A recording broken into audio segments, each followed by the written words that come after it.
Bismillahirrahmanirrahim. Assalamualaikum warahmatullahi wabarakatuh. Pertama-tama perkenalkan, nama saya Muhammad Rizky. Pada kesempatan kali ini saya akan membawakan materi yang berjudul BFS atau Broad Force Search. Presentasi dan video ini saya buat untuk memenuhi ujian tengah semester pada mata kuliah Artificial Intelligence atau Intelijensi Buatan. Materi yang akan dibahas pada presentasi kali ini, yang pertama yaitu pengertian dari BFS, yaitu pengenalan dan atau intro dari BFS itu sendiri. Yang kedua, kelebihan dan kekurangan BFS. Yang ketiga, prosedur BFS. Yang keempat, cara kerja BFS. Yang kelima, ukuran kinerja BFS. Yang keenam, aplikasi algoritma BFS. Yang ketujuh, contoh soal BFS. Yang kedelapan atau terakhir, praktik Python dari contoh soal. 1. Yaitu pengertian BFS. Jadi apa sih BFS itu? BFS ini adalah kepanjangan dari Broad Force Search atau adalah algoritma yang melakukan pencarian secara melebar yang mengunjungi simpul secara pre-order, yaitu mengunjungi suatu simpul, kemudian mengunjungi semua simpul yang bertetangga dengan simpul tersebut terlebih dahulu. Selanjutnya, simpul yang belum dikunjungi dan bertetangga dengan simpul-simpul yang tadi dikunjungi, demikian seterusnya, sampai bertemu tujuan akhirnya. Lalu, algoritma ini memerlukan sebuah antrian queue untuk menyimpan simpul yang telah dikunjungi. Simpul-simpul ini diperlukan sebagai acuan untuk mengunjungi simpul-simpul yang bertetanggaan dengannya. Tiap simpul yang telah dikunjungi masuk ke dalam antrian hanya satu kali. Algoritma ini juga membutuhkan table boolean untuk menyimpan simpul yang telah dikunjungi sehingga tidak ada simpul yang dikunjungi lebih dari satu kali. Nah, lalu pengertian lain, algoritma Broad Force Search ini termasuk dalam algoritma pencarian buta atau blind search, atau juga disebut sebagai N-informed search. Algoritma Broad Force Search bisa digunakan jika tujuan agen terarah dan agen berpindah di sekitar area search space. Contohnya adalah seperti agen vacuum cleaner. Agen vacuum cleaner yang ada di dalam dua kotak atau agen permainan Edge puzzle atau agen dalam permainan catur. Jadi ketiga contoh ini sama-sama agen yang bisa bergerak dan punya arah yang sudah ditentukan. Di dalam modelnya, algoritma Broad Force Search atau BFS ini membantu agen untuk bisa menentukan jalur ataupun rencana dari start state atau ke salah satu goal state. Tujuan dari algoritma BFS ini adalah mencoba mencari jalur yang paling pendek tanpa mempertimbangkan cost. Makanya, algoritma ini cocok untuk jalur yang nilai cost-nya sama seperti dalam permainan X-Puzzle, diberikan setiap langkah cost-nya adalah 1 poin. Yang kedua, kelebihan dan kekurangan dari BFS. Kelebihan. Yang pertama, arsitektur untuk algoritma BFS ini sederhana. Kemudian yang kedua, tingkat akurasinya tinggi jika dibandingkan dengan algoritma yang lain. Yang ketiga, iterasi atau pengulangan berjalan mulus dan tidak ada kemungkinan algoritma bisa terjebak dalam masalah pengulangan yang tidak terbatas ini. Bisa dihindari karena tadi di dalam algoritma node yang dikunjungi itu akan ditandai sebagai visit. Kemudian algoritma BFS juga memberikan solusi yang memerlukan langkah yang paling sedikit. Lalu kekurangan BFS. Kekurangan algoritma BFS ini yang pertama itu membutuhkan memori yang cukup besar karena setiap level dari tree harus disimpan ke dalam memori untuk bisa memperluas ke level berikutnya. Dan yang kedua yaitu membutuhkan banyak waktu jika solusinya jauh dari node root. Prosedur BFS. Prosedur BFS atau Broad Force Search merupakan pencarian yang dilakukan dengan mengunjungi tiap node secara sistematis pada setiap level hingga keadaan tujuan atau goal state ditemukan. Dengan kata lain, penelusuran yang dilakukan adalah dengan mengunjungi node-node pada level yang sama hingga ditemukan goal state-nya. Nah, ini adalah ilustrasi dari BFS. Metode BFS ini akan mengunjungi setiap node mulai dari akar. Nah, akar ini adalah state space, kemudian turun ke level di bawahnya, yang ini, kemudian akan menelusuri beberapa setiap node di level yang sama, sampai habis kemudian turun lagi ke level di bawahnya, dan akan diperiksa lagi masing-masing node satu persatu. Dan ketika saat penelusuran atau pemeriksaan node tersebut bukanlah solusi, maka pencarian akan terus dilakukan pada level berikutnya, sampai nanti ditemukan solusinya, atau mungkin solusi bisa juga tidak ditemukan. Nah, jadi dari akar ini kita telusuri sampai ketemu solusinya. Seperti itu. Nah, pada gambar di atas tadi, algoritma pencarian BFS melintasi berlapis-lapis, sehingga akan mengikuti jalur yang ditunjukkan oleh panah putus-putus, dan jalur yang dilalui akan berupa yaitu S, A, B, C, D, G, H, E, F, I, dan terakhir K, yaitu goal state-nya. S untuk akarnya, lalu ada levelnya, A, B, itu berada di level 1, lalu level 2-nya ada C, D, G, H, itu level 2, lalu level 3-nya ada E, F, I, sampai ke level 4, yaitu goal state-nya, yaitu K. Lalu cara kerja BFS. Dalam algoritma BFS, simpul anak yang telah dikunjungi disimpan dalam suatu antrian. Antrian ini digunakan untuk mengacu simpul-simpul yang bertetangga dengannya yang akan dikunjungi kemudian sesuai urutan pengantrian. Untuk memperjelas cara kerja algoritma BFS beserta antrian yang digunakannya. Lalu langkah-langkah algoritma BFS. Yang pertama itu adalah memasukkan simpul ujung akar ke dalam antrian. Yang kedua, ambil simpul dari awal antrian, lalu cek apakah simpul merupakan solusi. Yang ketiga, jika simpul merupakan solusi, pencarian selesai dan hasil dikembalikan. Namun, yang keempat, jika simpul bukan solusi, masukkan seluruh simpul yang bertetangga dengan simpul tersebut atau simpul anak ke dalam antrian. Yang kelima, jika antrian kosong dan setiap simpul sudah dicek, pencarian selesai dan mengembalikan hasil solusi tidak ditemukan. Nah, yang keenam, ulangi pencarian dari langkah kedua, yaitu ambil simpul dari awal antrian, lalu cek apakah simpul merupakan solusi. Yang kelima, yaitu ukuran kinerja BFS. Pertama, dari sisi completeness, dia akan menemukan solusi jika node tujuan pada kedalaman yang terbatas. Optimality, algoritma akan optimal jika cost path sama untuk setiap step, atau bisa kita bilang di sini kita mengabaikan cost-nya. Kemudian, dari sistem complexity diperoleh dari jumlah node yang dilintasi oleh BFS, di mana T dalam kurung B yang ini atau branching factor sama dengan 1 ditambah B2 ditambah B3 dan seterusnya sama dengan O dalam kurung BD, di mana D ini adalah kedalaman dari solusi space complexity-nya. Yang terakhir yaitu space complexity O dalam kurung BD menyimpan setiap node di memori.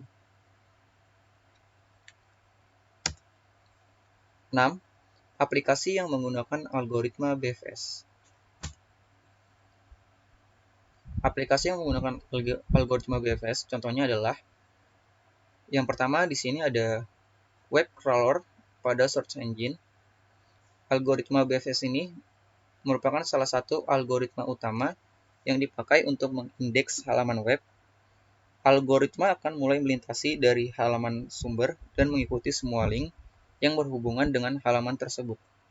Dalam kasus ini, halaman web akan dianggap sebagai simpul atau node di dalam graf. Contoh lain adalah Sistem navigasi GPS. Algoritma ini salah satu yang terbaik yang digunakan untuk menemukan lokasi dari tetangga dengan menggunakan sistem GPS, dan juga yang sering digunakan adalah untuk mencari jalur terpendek dan juga rentang minimum dari tree. Dari graf yang tidak berbobot, algoritma BFS merupakan salah satunya yang digunakan untuk pencarian ini. Kemudian juga untuk aplikasi broadcasting, algoritma BFS ini sering digunakan untuk mengkomunikasikan paket-paket yang akan di-broadcast ke semua node dalam jaringan. Lalu, yang terakhir ada juga jaringan peer-to-peer. Di dalam jaringan peer-to-peer, algoritma BFS ini dipakai untuk menemukan node tetangganya yang ada di dalam jaringan. Sebagai contoh, itu adalah BitTorrent. Itu menggunakan algoritma BFS untuk komunikasi peer-to-peer. 7. Contoh soal dari BFS. Oke, di sini ada contoh soal BFS yaitu tree. Di sini mungkin bisa kita logikan saja. Misalkan dari A itu adalah rumah kita dan X itu adalah sekolah kita. Nah, lalu kita akan memilih jalur mana yang kira-kira cepat sampai untuk menuju ke sekolah kita, yaitu X. Jadi dari A ini adalah dari start space-nya, dan lalu X ini adalah goal state space-nya. Nah, lalu bagaimana caranya? Yang pertama kita masukkan dulu A itu sebagai start space-nya. Nah, lalu dari A ini kita lihat anak dari A ini ada apa aja. Yang pertama itu ada B, kita turunkan. Lalu yang kedua itu ada C, kita turunkan. Yang ketiga itu ada D, itu B, C, D. Maka karena ketiga anak A ini sudah diturunkan, maka kita tandai untuk A ini sudah dilewati. Lalu selanjutnya kita masuk ke bagian B. Nah, di B ini memiliki anak juga, yaitu E dan juga F. Nah, kita lihat apakah E dan F ini solusi. Ternyata bukan. Nah, maka kita lanjut ke C. Oh ya, di sini kita tandakan dulu kalau B sudah dilewati. Lalu ke C. Kita lihat dari C ini anaknya ada apa aja. Yaitu yang pertama ada G, yang kedua ada H. Kita lihat juga apa G dan H ini adalah goal state. Ternyata bukan. Maka kita lanjut ke tetangganya, yaitu anak dari D. Maka kita tandakan dulu untuk C sudah dilewati. Lalu kita lihat D. Nah, di D ini memiliki anak I. Maka kita cek dulu apakah ini goal state dari soal ini. Ternyata bukan. Maka kita lewati, kita lanjut ke tetangga berikutnya, yaitu J, anak dari D. Kita lihat juga apakah J itu adalah goal state-nya, dan juga ternyata bukan. Maka kita lanjut ke langkah berikutnya.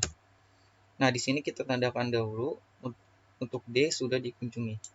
Lalu kita masuk ke anak dari E, yaitu ada K dan juga L.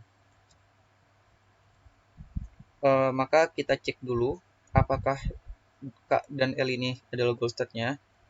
Ternyata bukan. Maka kita lanjut ke berikutnya. Dan ini untuk E ini kita tandakan bahwa sudah dilewati. Nah, lalu selanjutnya itu dari anak F. Yang pertama ini ada L. Tadi sudah kita cek, ternyata L bukan goal state-nya. Lalu juga ada M. Dan juga kita lihat juga apakah M goal state-nya, ternyata bukan. Maka kita tandakan dulu untuk F. Ini sudah dilewati. Lalu kita selanjutnya kita masuk ke tetangga selanjutnya, itu dari G. Nah, kita lihat anak dari G itu adalah N. apakah N termasuk solusi atau goal setnya. Ternyata bukan, maka kita lanjut ke langkah berikutnya. Di sini kita tandai dulu untuk G sudah dilewati. Lalu selanjutnya adalah H. Anak dari H itu adalah O. Kita lihat apakah O adalah solusi, ternyata bukan, maka kita masuk ke langkah berikutnya, ke tetangga berikutnya. Itu masih sama dari anak dari H, yaitu P. Kita lihat juga apakah P solusinya, ternyata bukan, maka kita beralih ke berikutnya. Dan sini kita tandakan dulu bahwa H sudah dilewati. Nah, selanjutnya adalah anak dari I, yaitu P. Tadi sudah kita cek, ternyata P itu bukan dari solusinya. Maka kita lanjut ke berikutnya, yaitu Q, anak dari I. Kita lihat atau kita cek juga apakah Q adalah goal setnya, ternyata bukan. Maka kita beralih ke tetangga berikutnya. Nah, di sini kita tandakan dulu bahwa I sudah dilewati. Nah, lalu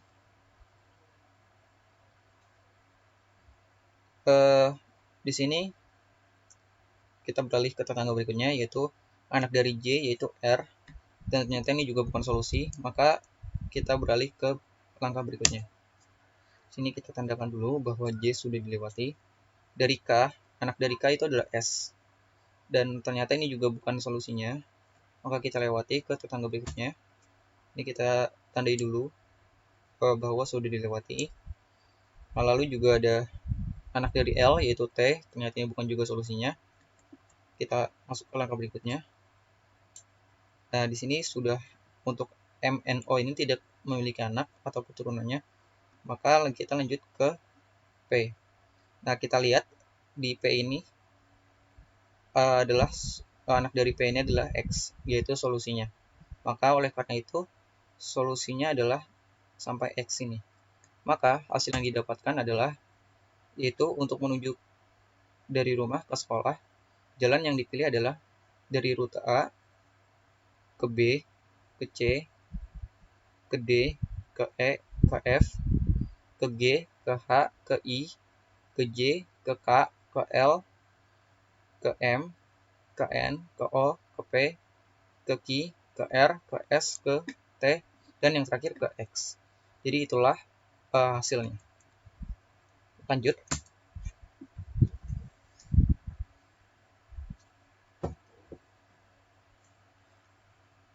Nah, selanjut soal kedua. Soal kedua ini sedikit berbeda dari soal pertama. Baik, kita selesaikan saja. Nah, misal soal kedua ini kita buat lagi contohnya. Misalkan ada seorang agen gitu kan, ingin berbelanja ke salah satu minimarket. Misalkan nama minimarketnya itu Unsada Mart. Nah, di dalam kota tempat agen ini berada, kota ini bisa kita sebut sebagai search space-nya. Nah, ini misalkan kotanya, itu search space-nya. Nah, di kota ini ada beberapa minimarket yang bisa dikunjungi. Nah, dan untuk bisa sampai ke salah satu minimarket, agen harus melewati jalan yang ada lampu merahnya. Nah, misalkan kita inisialkan untuk node-node ini lampu merahnya.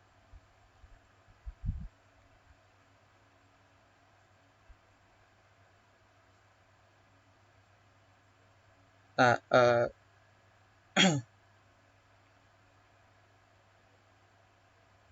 di beberapa titik, kalau kita anggap setiap agen berjalan dan menemukan lampu merah, berarti dia harus berhenti di titik tertentu.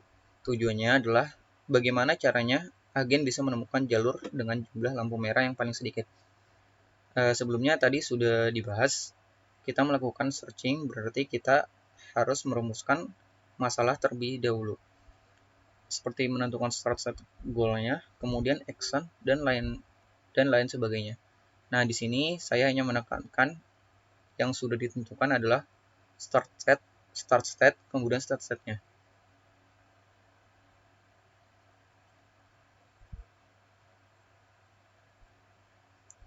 Dan juga goal state-nya. Start state untuk kasus ini adalah titik lokasi awal dari agen, kemudian state ini yang nanti akan menjadi node-node semuanya nanti akan menjadi node. Setiap state ini adalah titik di mana lampu merah berada. Nah, ini state-nya adalah lampu merah berada. Perlu kita ingat yang state itu adalah keadaan yang dihasilkan dari action.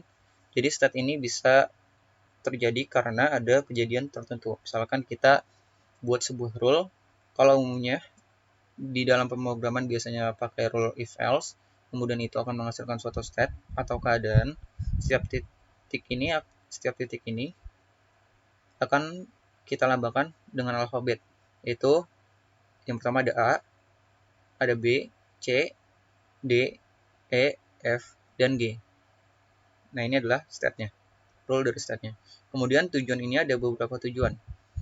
Tujuan ini atau goal state merupakan titik di mana salah satu tujuan kita, yaitu unsada mart, berada. Jadi kalau kita buat dalam suatu graf, kita bentuk dalam suatu graf, kemudian terbentuklah arah dari satu node ke node yang lain. Arah ini dibentuk dari rule. Misalnya kemudian kalau kita lihat di sini ada beberapa angka ya. Ada 8, 5, 7 dan sebagainya. Ini merupakan nilai jarak. Tapi tadi diceritakan kalau agen ini tidak peduli dengan nilai jarak. Dia hanya peduli dengan beberapa jumlah lampu merah yang harus dilewati. Jadi kita bisa mengabaikan jarak ini. Oke, jadi sini kita tentukan ya. Jadi untuk S ini itu adalah start, ya kan? Nah, untuk A, B, C, D, F, dan E ini, yang warna biru ini, itu adalah step. Dimana itu adalah tadi kita ibaratkan lampu merah, ya kan? Nah, lalu untuk G1, G2, G3 ini adalah goal state. Goal state yaitu lampu merah, yaitu unsada mart.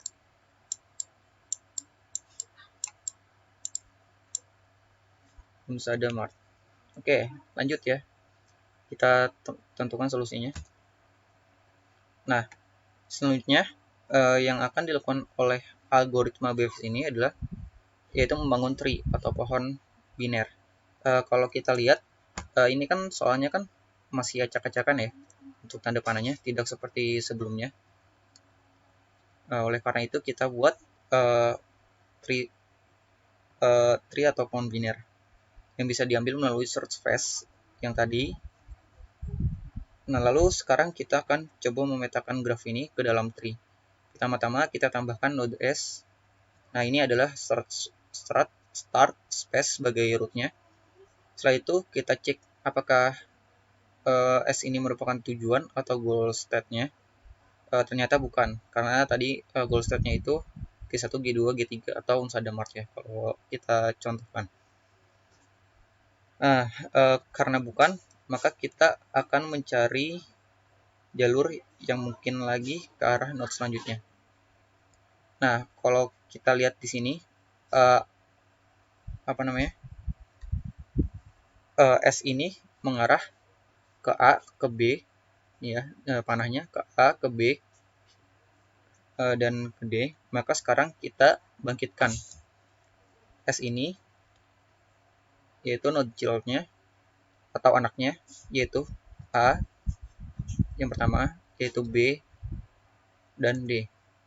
Nah, oke, karena sudah kita bangkitkan, di sini kita tandai dulu bahwa node S sudah dikunjungi. Kemudian kita akan turun ke node A. Setelah kita turun ke node A, kita cek lagi apakah node A ini adalah solusi. Ternyata bukan. Tadi solusinya itu solusi itu ada di G1, G2, dan G3. Nah, karena A ini bukan solusi, ternyata langkah selanjutnya sama seperti sebelumnya, kita akan mencari jalur yang mungkin dan membangkitkan sebagai node child dari A. Oke, kita bangkitkan. Nah, di sini kita lihat di sini dia mengarah ke node B ke G1. Maka kita bangkitkan, dan pada child ini ada G1 yang merupakan solusi. Tapi kita masih belum berhenti ya, karena pengecekan sebuah node solusi atau belum adalah ketika node tersebut dikunjungi. Sedangkan G1 ini belum dikunjungi. Siapa tahu waktu kita membangkitkan node-node yang lain yang dikunjungi juga mengarah ke solusi yang lain, seperti itu. Sedangkan yang mau kita cari adalah jalur yang paling sedikit. Sekarang kita lanjut. Nah, ini kita tandai dulu. Untuk A ini sudah dikunjungi. Kemudian kita akan menuju ke node B. Nah, jadi BFS itu dari bawah ke samping ya, seperti yang tadi sudah dijelaskan.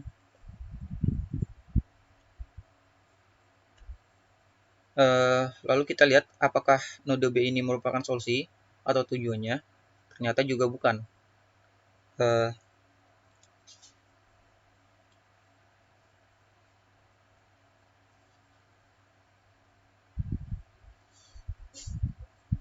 Lalu kita cari lagi nih, kemana arah B ini. Dia mengarah ke C. Nah, oh maaf, belum saya bangkitkan. Nah, dia mengarah ke A dan ke C ya. Setelah itu kita tandai B bahwa dia sudah dikunjungi. Kemudian lanjut ke node sebelahnya, yaitu D. Kita cek lagi apakah dia merupakan goal setnya. Ternyata bukan. Maka kita cari kemana arahnya. Nah, kita bangkitkan lagi. Nah, untuk arahnya itu ada C dan E.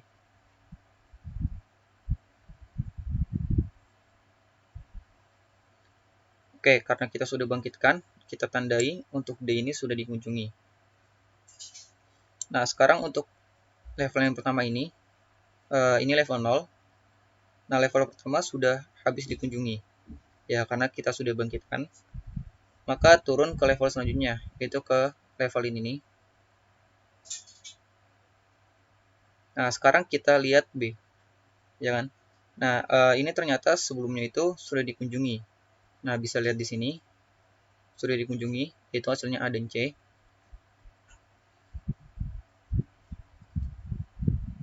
Karena dia sudah mendapat tanda, sudah dikunjungi, maka kita akan abaikan nodenya. Ini kita abaikan saja, tidak kita turunkan lagi.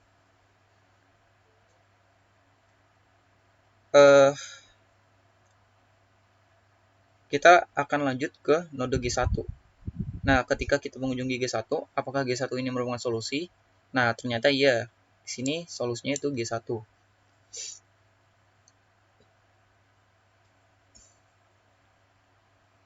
Jadi maka pencarian akan berhenti di sini.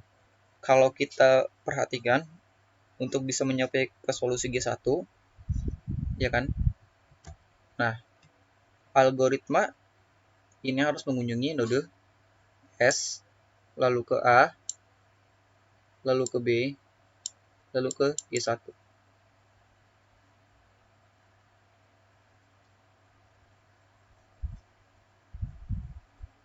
Seperti itu.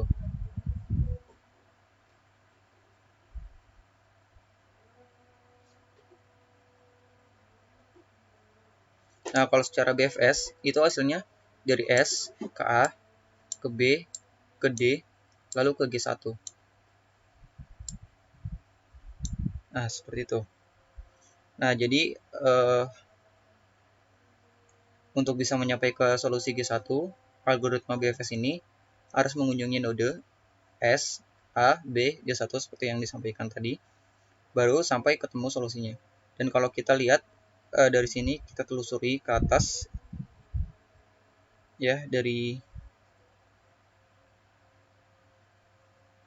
jalur yang sudah dikunjungi, kita bisa tahu jalur yang terbaik yang bisa diambil oleh agen adalah dari S, lalu ke A, ya kan?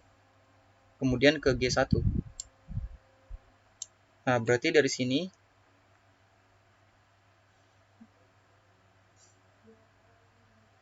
Berarti dari sini ke A kemudian ke G1 itulah adalah jalur yang paling pendek. Jadi kesimpulannya adalah dengan melalui jalur S, A, dan G1, maka untuk bisa mencapai ke minimarket Unsada Mart tadi cukup melalui satu lampu merah saja, yaitu di jalur A. Tadi kan kita sudah bilang kan, kita contohkan untuk A ini adalah state-nya. Seperti itu. Jadi kita hanya melewati satu lampu merah saja untuk mencapai ke G1, yaitu goal state-nya yang kita contohkan Unsada Mart. Nah, seperti itu. Nah, lalu yang terakhir itu praktik Python dari contoh soal.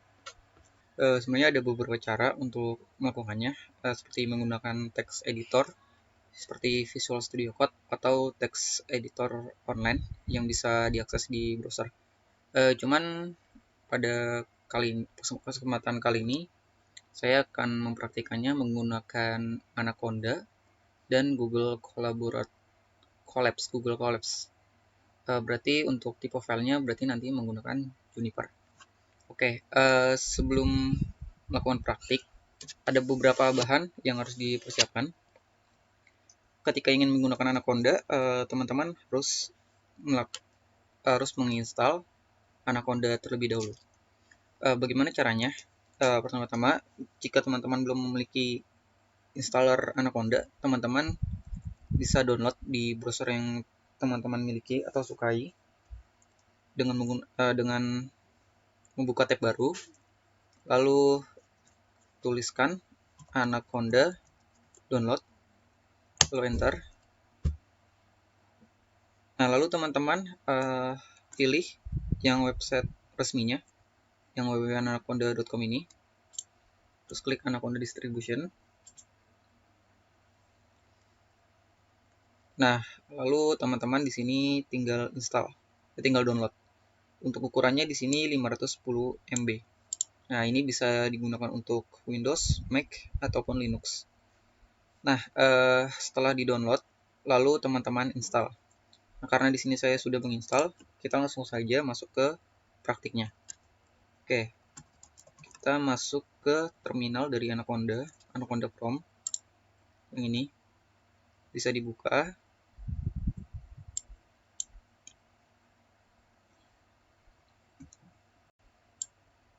Oke, kita tunggu beberapa saat. Nah, lalu teman-teman tentukan letaknya. Di sini saya letak filenya ingin meletakkan di data D, lalu file unsada, mata kuliah semester 4, intelijensi buatan, UTS. Saya akan meletakkannya di sini. Lalu gimana caranya untuk memindahkan direktorinya? Nah, pertama teman-teman tentukan dulu direktorinya itu ke D, lalu change directory dengan mengetikkan cd, lalu nama filenya unsada, terus cd lagi, mata kuliah cd semester 4, cd intelijensi buatan, cd UTS. Oke, setelah udah pastikan kembali untuk letaknya sudah benar. Sini D file unsada mata kuliah semester 4 intelijensi buatan UTS. Oke, sama ya. Jika sudah, di sini ketikkan Jupyter Notebook. Seperti ini, lalu enter. Oke, tunggu beberapa saat.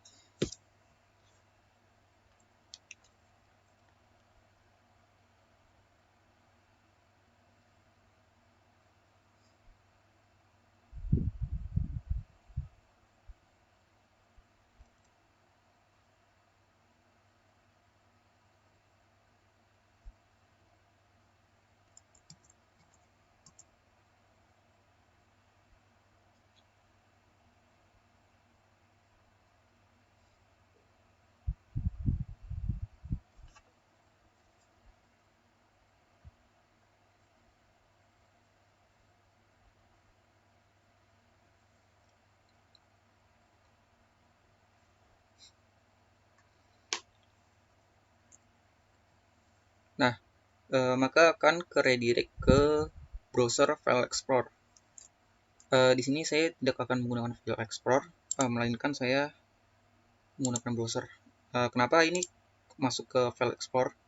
Karena ini default dari browsernya. Nah, untuk menggunakan browser lain, teman-teman copy link yang di sini, ya kan? Lalu di sini saya menggunakan browser Chrome, lalu tab baru, lalu pastekan, enter. Kita tunggu. Nah, maka akan masuk ke homepage dari Jupyter. Kalau teman-teman awal atau baru, itu akan dimintakan token. Nah, untuk tokennya sendiri, teman-teman bisa akses di sini, di terminalnya. Nah, tinggal pastekan saja yang saya blok ini. Maka setelah sudah, akan masuk ke homepage dari Jupyter. Nah, langkah pertama kita buat file baru.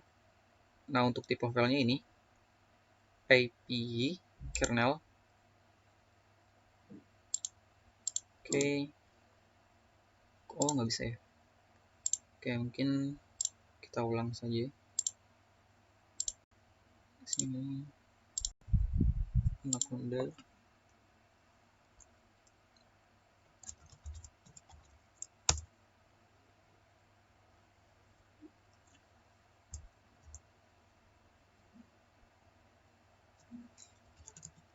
CD film saja, CD mata kuliah, CD semester 4, CD intelijensi buatan, CTS, Jupyter, Note.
Oke, kita tunggu. Nah, oke. Ya, di sini sudah masuk ke Jupyter filenya. Pertama-tama sini kita ganti dulu namanya. Di sini saya gunakan UTS BFS. Oke, sip. Pinam. Nah, selanjutnya di sini saya sudah mempunyai template dari program BFS-nya. Di sini saya gunakan saja langsung. Nanti ada beberapa yang diubah. Oke, mungkin di sini saya akan menjelaskan dulu kali ya dari program ini. Nah, yang pertama ini yaitu ada graph. Nah, ini berfungsi untuk menampung node yang ada. Lalu ada visit. Nah, visit ini adalah menampung list node yang sudah dikunjungi, dan juga ada QU atau antrian. Itu ada variabel untuk antrian dari node. Nah, di sini juga ada def BFS, itu adalah fungsi dari BFS. Nah, di sini ada while QU itu berfungsi untuk membuat looping agar semua node yang di dictionary dikunjungi. Nah, selanjutnya ada di sini for sampai sini itu untuk kondisi agar ketika for tetangga yang ada di dictionary yang dikunjungi tidak ada, maka tambahkan ke list tetangga. Nah, lalu di sini kita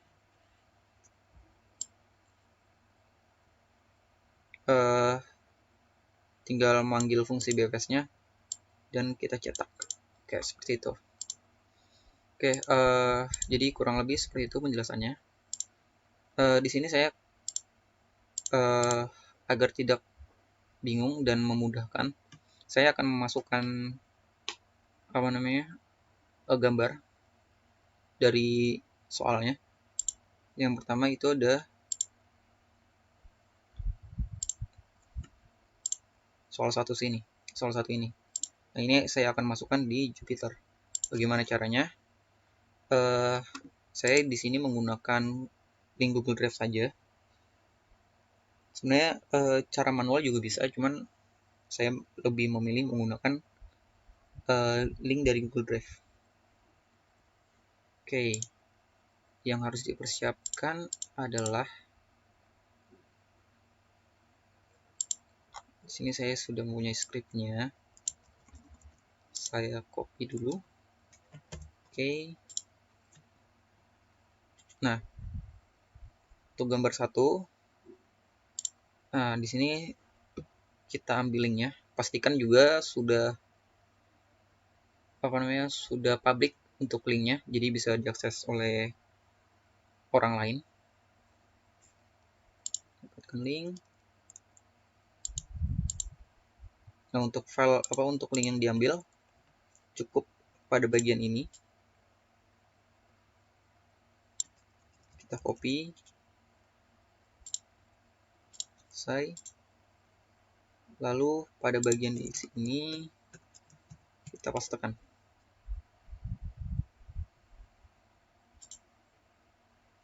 Oke, jika sudah kita pindahkan jadi markdown. Lalu kita run. Nah, maka akan tampil. Untuk yang kedua juga sama. Kita copy juga.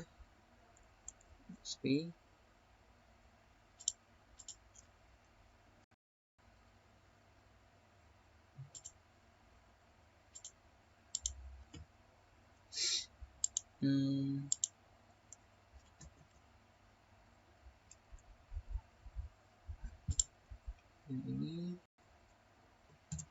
Oke. Lalu link dari gambar kedua. Dapatkan link.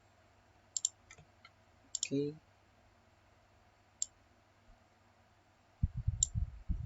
Kita copy. Selesai. Lalu di sini kita pastikan. Nah, diingatkan kembali untuk ganti menjadi markdown, lalu run. Oke.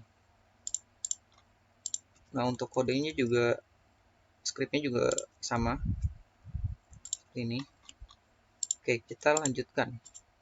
Nah, perlu ada yang diperhatikan dan diubah.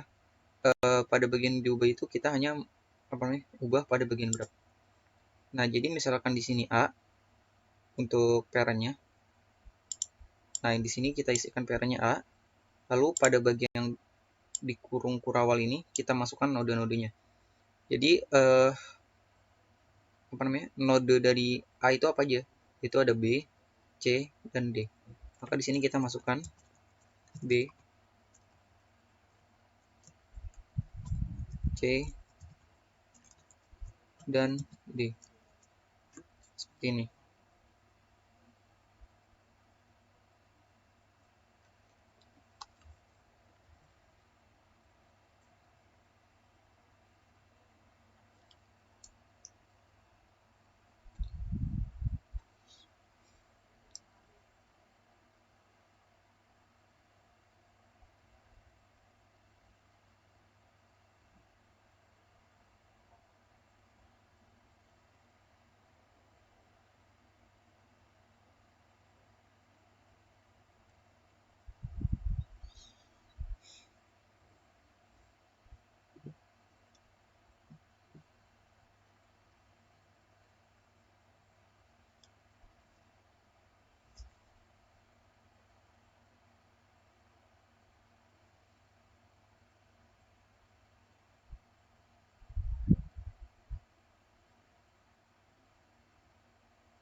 Oke, di sini jangan lupa kasih kutip karena ini termasuk bentuk string.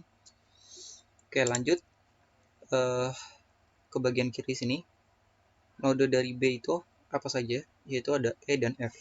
Maka kita isikan E dan F. Jangan lupa kasih koma jika masih berlanjut. Oke, C, ini komanya, kutipnya kayak gini. Lalu selanjutnya node dari C itu ada G dan H. G, H, koma.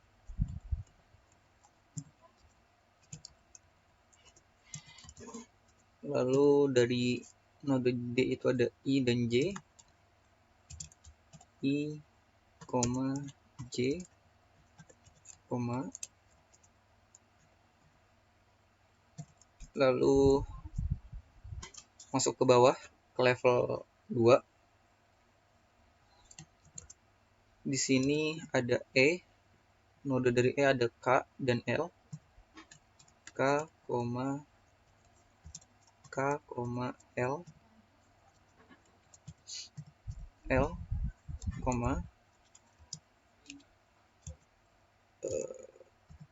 Lalu masuk lagi ke F, ke sampingnya, tetangganya. Itu ada L dan M seperti ini. L, M.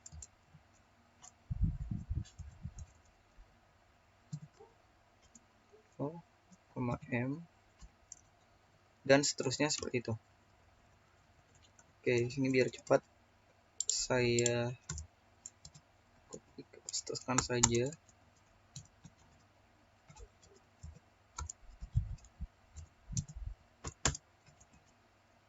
F, G, H, I, J, K, L, M, N, O, P, Q, R, S, T, dan terakhir itu X. Nah, untuk X ini tidak ada komanya. Oke, tadi untuk F. Lalu selanjutnya untuk G. Nah, untuk G ini isinya itu ada N. N saja. Ini kita hapus. Kita ganti dengan N. Ya kan? Oh iya, kutipnya. G, H. Terus ada I. Ada J. K. L. M. N. O. P. Q. R. S. T. Dan terakhir X. Oke, tadi untuk G itu udah N, terus lalu untuk H itu ada O dan P. Ada O dan P. Nah, lalu untuk Y itu ada T dan Q. J itu ada R saja. R. Nah, lalu untuk K itu ada S. Ada S. Untuk L itu ada T.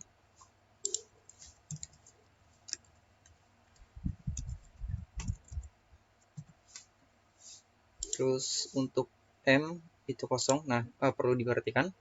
Kalau misalkan gak ada notnya, itu jangan dihapus juga kurung kurawalnya. Kita kosongkan saja isi dari kurung kurawalnya. Untuk N juga kosong. Untuk O itu kosong. Nah, lalu P ini isinya ada X. Oke. Nah, untuk Q, R, S, T sampai X itu kosong.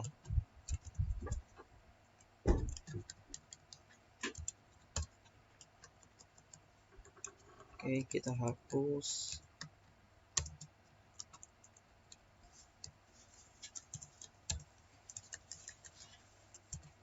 Oke, udah sampai di sini selesai. Nah, lalu ada juga pada bagian yang diubah. Nah, pada bagian line terakhir ini yang memanggil fungsinya itu ininya kita ganti menjadi parentnya. Nah, bisa dilihat kalau parentnya itu atau titik utamanya atau start state-nya itu adalah A.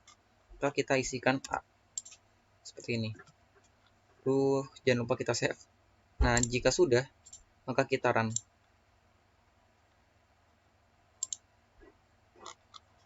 Nah, kalau misalkan kita lihat hasilnya adalah A untuk menuju ke X. Dari A menuju ke X, jalan yang dipilih adalah A, B, C, D, E, F, G, H, I, Z, K, L, M, N, O, P, Q, R, S, T, X. Oke, kita samakan apakah benar. Nah, di sini hasilnya itu A, B, C, D, E, F, G, H, I, Z, K, L, M, N, O, P, Q, R, S, T, X. Nah, maka hasilnya sama. Oke, lanjut kita masuk ke soal yang kedua. Oke, mungkin di sini saya kasih biar tidak bingung. Naik sip. Soal 1. Sini kita tambahkan lagi soal 2. Oke.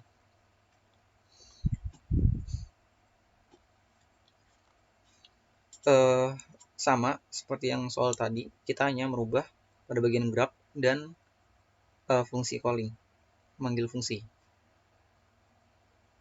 Nah, pada bagian ini kan ada jarak-jarak dari jalurnya.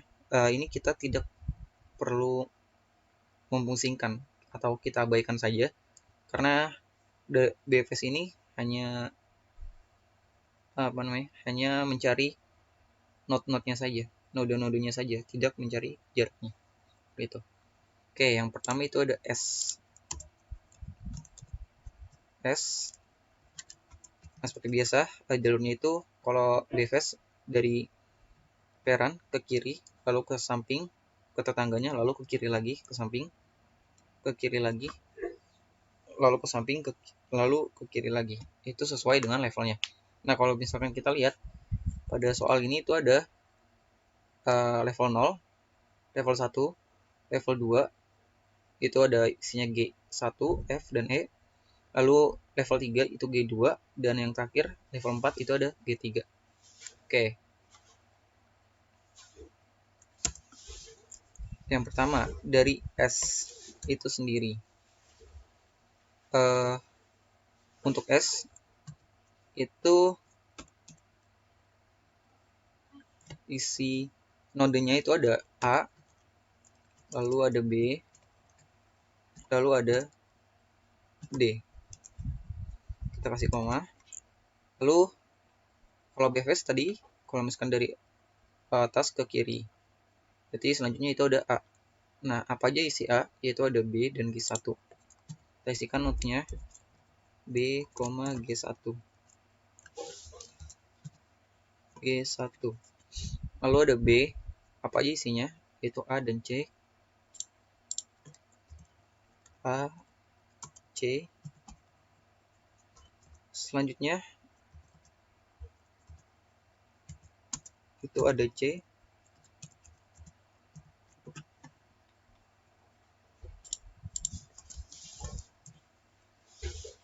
Untuk C itu isinya ada F dan G2. Mohon maaf, G2 dan F.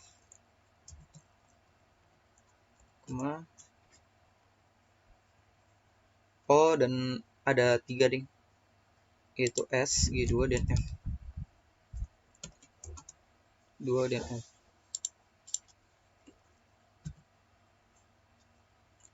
Oke, selanjutnya itu D. D juga ada 3, yaitu S,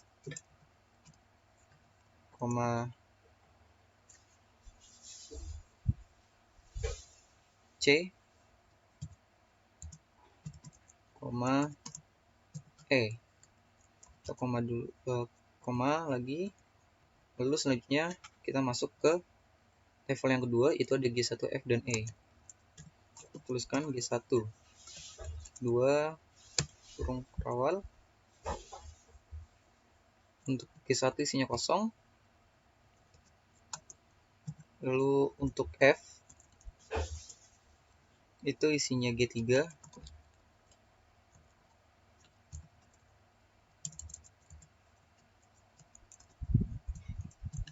G3 G3. Lalu selanjutnya untuk E itu juga G3 G3. Oke, selanjutnya masuk ke level 3, itu ada G2 G2 G2 itu kosong juga. Dan terakhir G3. Nah, di sini tidak perlu pakai koma, kita biarkan saja. Nah, lalu pada bagian fungsi call, nah ini kita ganti menjadi parent-nya atau start state-nya itu ada S. Jika sudah, kita jalankan. Nah, oke, kita lihat. Jadi hasilnya itu S, A, B, D, G1, C, E, G2, F, G3. Oke, karena di sini goal state-nya ada 3, G1, G2, dan G3, maka kita simpulkan saja, yaitu pada yang paling cepat. Itu kalau misalkan dilihat di sini G1 itu keluar pertama. Maka kita simpulkan hasilnya itu S, A, B, D, dan G1. Kita lihat. Nah, oke, maaf. Ini seharusnya S, A,